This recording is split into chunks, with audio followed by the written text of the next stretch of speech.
বন্ধুরা, পলি kitchen with village ফুডে আরও একটি নতুন রেসিপিতে আপনাদের সবাইকে স্বাগত জানাই। আজকে আমি চিড়ার পকোড়া করে দেখাবো। একদম মুচমুচে করে চিড়ার পকোড়া করব।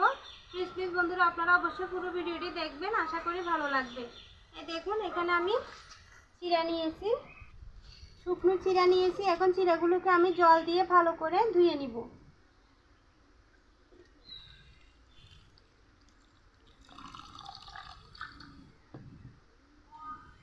ভালো করে কষলিয়ে কষলিয়ে ধুয়ে নিতে হবে, কারণ চিড়ার মধ্যে অনেক ময়লা থাকে।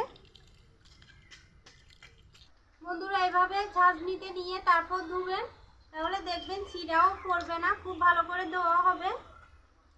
এই দেখুন,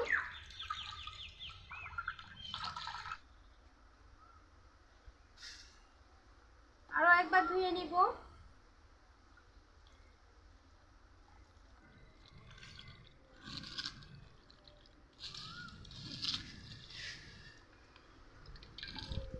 এভাবে চেপে যে বাড়তি জল আছে এগুলা ফেলে দিতে হবে।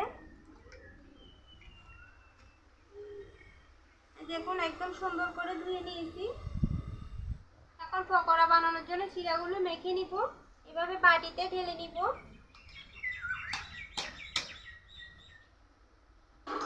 দিয়ে দিব পেঁয়াজ কুচি। এভাবে একটু কষলিয়ে পেঁয়াজগুলোকে তারপর দিতে হবে। দিব কাঁচামরিচ কুচি, দিব লবণ, হলুদের গুঁড়া, সামান্য করে দিব মরিচের গুঁড়া, দিয়ে দিব মশলার গুঁড়া, দিব 1 চামচ বেসন, আর দিয়ে দিব চালের গুঁড়া। বন্ধুরা, এখানে আমি 1 চামচ বেসন আর 1 চামচ চালের গুঁড়া দিয়েছি। আপনারা যদি বেসন আর চালের গুঁড়া দিতে না চান, তাহলে এখানে শুধু আটাও দিতে পারেন। আর আমার এখানে বেসন চালের গুঁড়া যদি লাগে মাখার সময় আরও একটু দিব। এখন ভালো করে মেখে নিব। এভাবে ভালো করে মেখে নিতে হবে।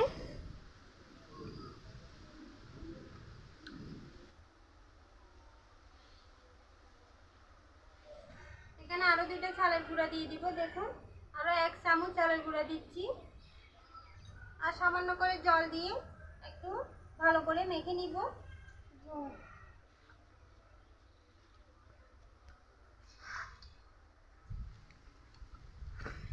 আমি ভালো করে মেখে নিয়েছি। এই দেখুন, এভাবে পকোড়ার মতো করে এভাবে চ্যাপটা করে দিয়ে দিব। যখন দেখবেন এভাবে শেপ হচ্ছে, তখন মনে করবেন মাখাটা একদম ঠিকভাবে আছে। আমি চুলা ধরিয়ে তারপর পকোড়াগুলো ভেজে নিব। চুলা ধরিয়ে কড়াইতে তেল গরম দিয়েছি। তেলগুলো কিন্তু ভালো করে গরম করে নিতে হবে। তেল গরম হয়ে গেছে, এখন পকোড়াগুলো আমি ভেজে নিব। এই দেখুন, এইভাবে ছোট ছোট করে একটু চ্যাপটা করে তারপর দিয়ে দিব। ছোট করে দিলে বেশ মুচমুচে হবে, খেতেও ভালো লাগে। দেখুন, এভাবে আঙ্গুল দিয়ে একটু চ্যাপটা করে দিতে হবে।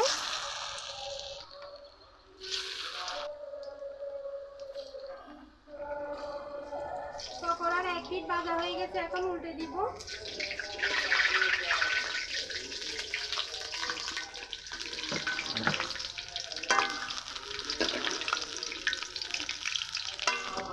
দেখুন, একদম মুচমুচে করে ভেজে নিয়েছি, এখন তুলে নিব।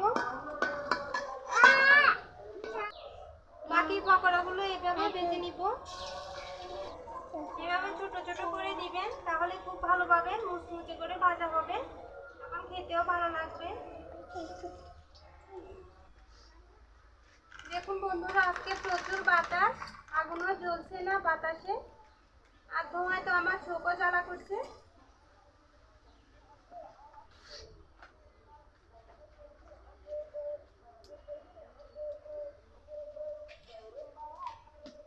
এই পকোড়াগুলো 1 পিঠ ভাজা হয়ে গেছে, এখন উল্টে দিব। দেখুন বন্ধুরা, আমার সবগুলো পকোড়া ভাজা হয়ে গেছে, এখন তুলে নিব।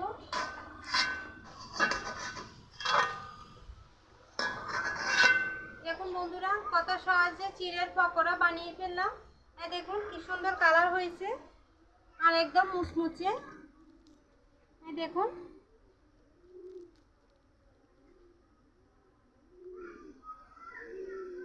এগুলা খেয়ে কিন্তু বোঝাই যাবে না কি ডালের পকোড়া নাকি চিড়ার পকোড়া।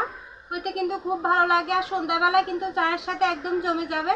আপনারা আবার মুড়ি দিয়েও খেতে পারবেন কিংবা সসের সাথেও খাওয়া যাবে।